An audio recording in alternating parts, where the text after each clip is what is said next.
What's up? I'm really excited for today's video because today I'd love to share with you probably the most common tactics that people overlook in a chess opening.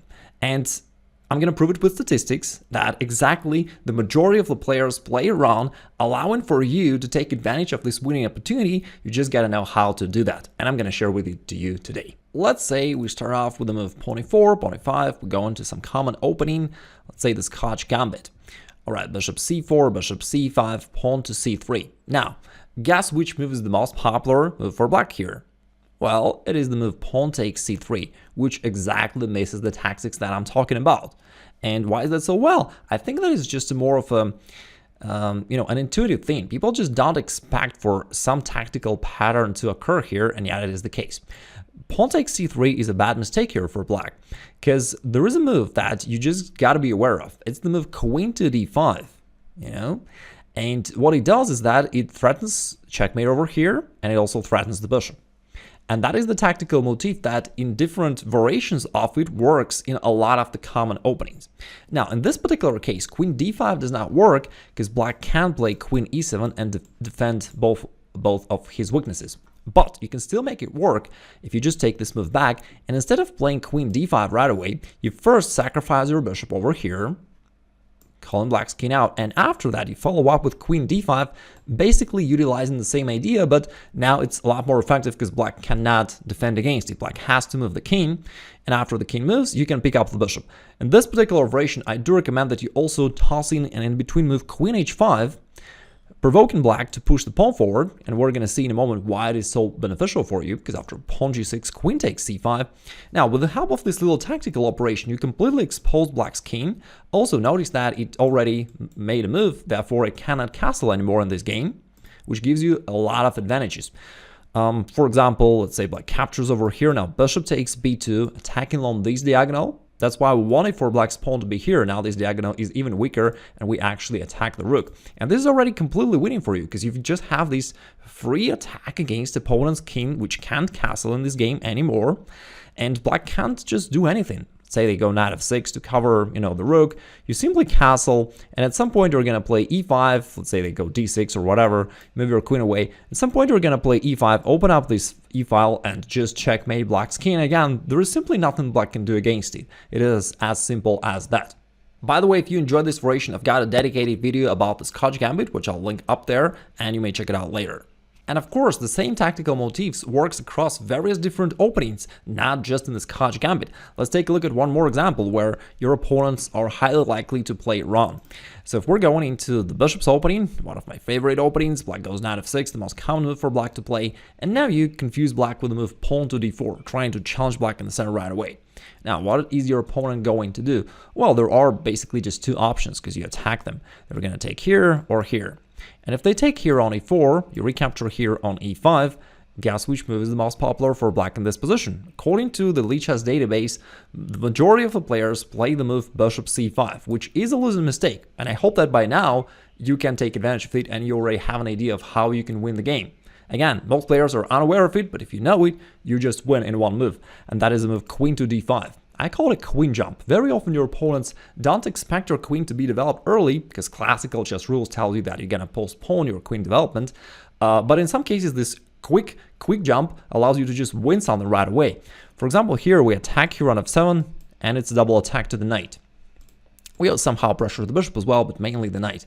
And because of that, black is defenseless. Basically, after just a couple of moves of the game, black can freely resign.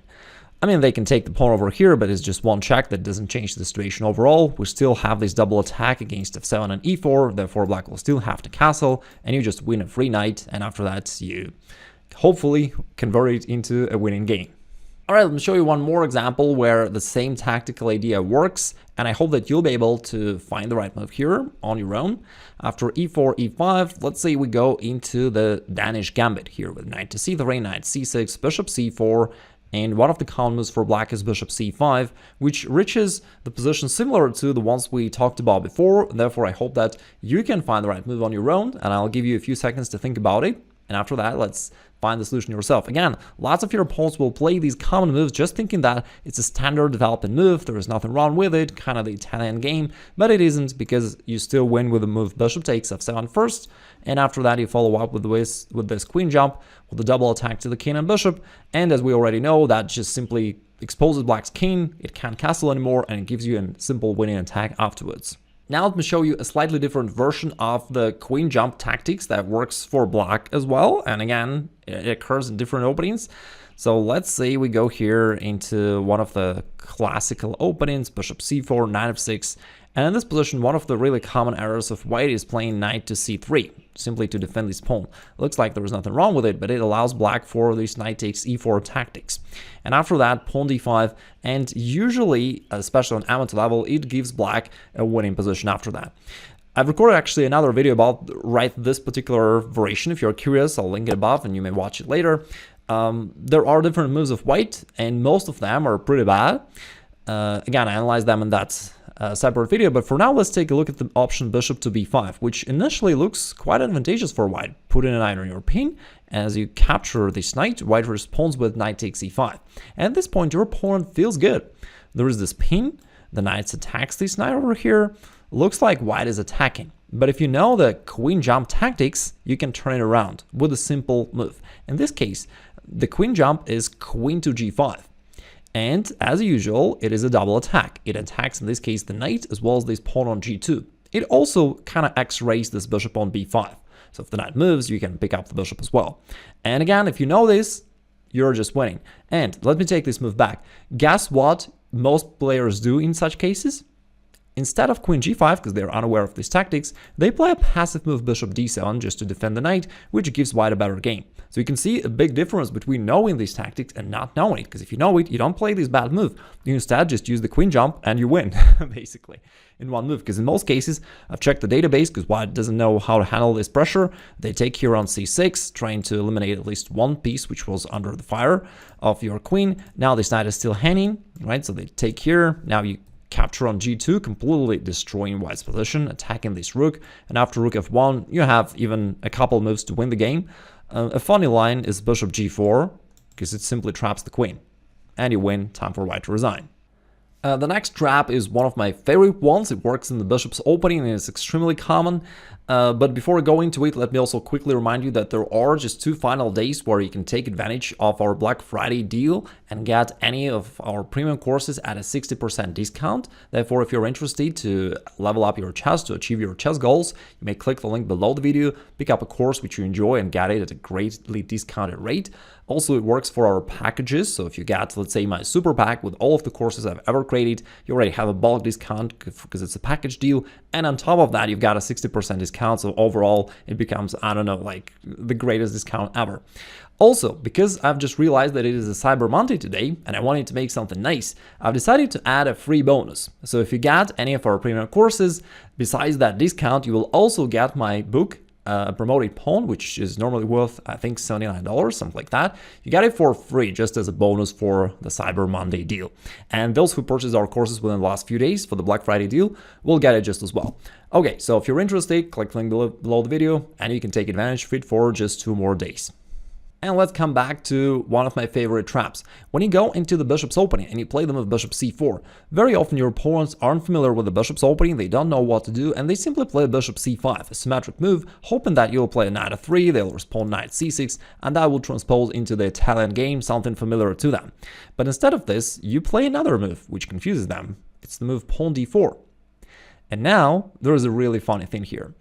The correct move for black is bishop takes d4, and after that there is knight f3, and there is a fairly interesting opening variation after that. I'll link my video about it above if you're curious to know. But most of your opponents will capture with a pawn, overlooking the tactics we're talking about. And I'll give you a second to think about it on your own, how you can take advantage of this early queen jump.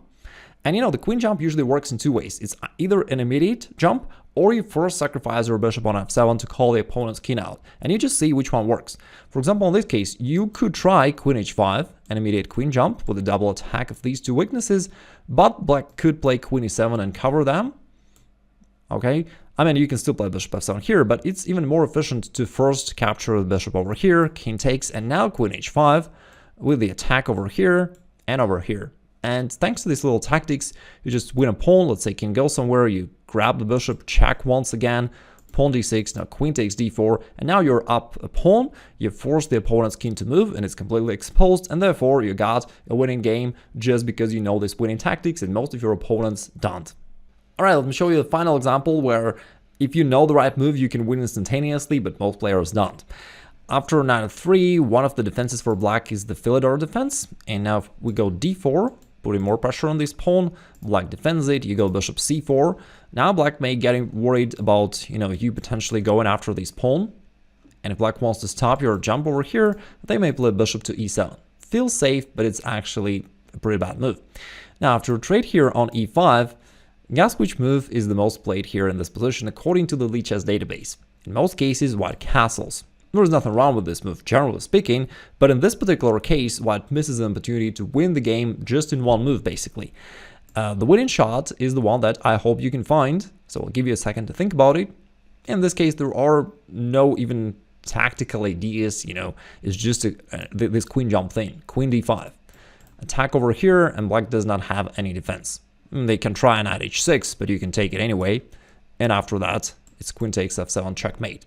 So you see that most people are unaware of it, but now you know this common tactical motif, which I call a queen jump. As you can see, it works in various different openings, super effective. Most players don't know it, but that's how you can win. I hope that was useful. Please don't forget that if you want to take advantage of our Black Friday deal, it's going to expire tomorrow. Therefore, it's better to take advantage of it right now by using the link below the video.